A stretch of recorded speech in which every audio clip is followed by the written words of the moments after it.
Shalom saudara-saudara, saat ini kita ada di penghujung tahun 2024. Biasanya dalam saat seperti ini orang merenungkan apa yang telah terjadi sepanjang tahun. Sakit penyakit, pemulihan, pencapaian, kehilangan, kesedihan dan sukacita itu semua direnungkan.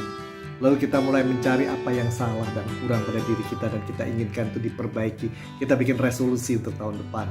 Tapi nyatanya biasanya setelah Januari tanggal 20, tanggal 30 semua lupa. Tapi biasanya orang juga berpikir untuk tahun depan itu apa yang dia mau capai. Apa yang dia mau lakukan, dia mau rindukan. Di balik itu ada kerangka pikir, kita ingin sukses. Saudaraku, tidak salah orang beriman juga ingin sukses. Cuman sukses itu seperti apa definisinya? Saya mengajak Anda mengingat 2 Korintus 3 ayat 17-18. Dikatakan Tuhan adalah roh. Dan di mana ada roh itu, di situ ada kemerdekaan. Itu catatan pertama. Ayat 18 lalu mengatakan yang menarik lagi adalah dan kemuliaan Allah.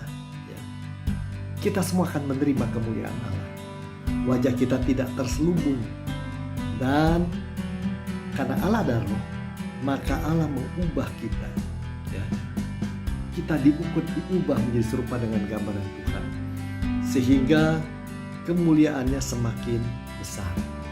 Saudara, beberapa kata di sini membuat kita lebih bisa memahami apa yang dimaksud dengan orang yang sukses. Pertama, orang yang sukses adalah menyadari dalam Tuhan ada kemerdekaan. Dia tidak mau dirinya diikat ketakutan, diikat kekecewaan, kepahitan masa lalu, diikat dan dibelenggu oleh apa yang dia kejar-kejar dan dia takutkan dan sebagainya. Diikat dengan kegagalan atau kerinduan yang patah, bukan itu yang sukses. Sukses adalah orang yang punya kemerdekaan dalam roh Tuhan. Kenapa? Karena ada keintiman yang begitu dekat antara dia dengan Tuhan. Jadi orang yang sukses, kalau kita mau ngejar sukses, nomor satu, dapatkan relasi dengan Tuhan. Relasi yang hangat, yang dekat, yang kita bisa seadanya dekat dia. Ingatlah ya, kalau dalam ceritanya Yohanes Pembaptis, aku adalah sahabat mempelai. Dia menggambarkan dirinya, Allah bukan hanya jauh di atas sana, tapi Allah adalah sahabatnya dan kita sahabat Allah. Kedekatan, relasi dengan Allah, itulah inti pertama yang harus kita kejar untuk mendapat sukses. Sukses dimulai dengan punya relasi dengan Tuhan. Relasi yang mendalam, yang intim, yang indah dan hangat. Karena bukan saja dia Allah yang disembah, tapi dia adalah sahabat kita. Kita sahabatnya. Kita berharga buat dia.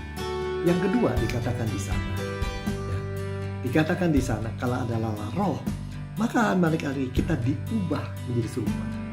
Hal kedua orang sukses adalah mengalami transformasi. Tuhan mentransformasi diri kita dan kita ikut. Kita rela diubahkan, dijadikan sesuatu yang dia inginkan. Bukan yang kita inginkan, kita minta pada dia terus menerus. Tapi kita rela mengatakan, Tuhan inilah saya, rohmu di dalam diriku. Dialah mengubah aku menjadi apa yang kau inginkan. Dengan demikian kemuliaan Tuhan semakin besar dan orang melihat kemuliaan yang ada di dalam diri kita. Relasi kedua adalah transformasi. Dengan demikian apa yang terjadi? Kalau kemuliaan Tuhan semakin besar, orang mengenali kita, bahwa kita beda dari orang lain. Karena kita bisa menginspirasi. Inilah semoga menjadi doa kita untuk tahun depan ini dan selanjutnya. Biarlah Tuhan semakin lama aku makin memperoleh kedalaman relasi dengan Engkau. Aku bisa menikmati kehadiran-Mu. Kedua, aku ingin Tuhan terus ditransformasi. Baik karakterku, komitmenku, kebiasaanku, kemampuanku, bahkan seluruh kondisi kehidupanku kuserahkan pada Tuhan.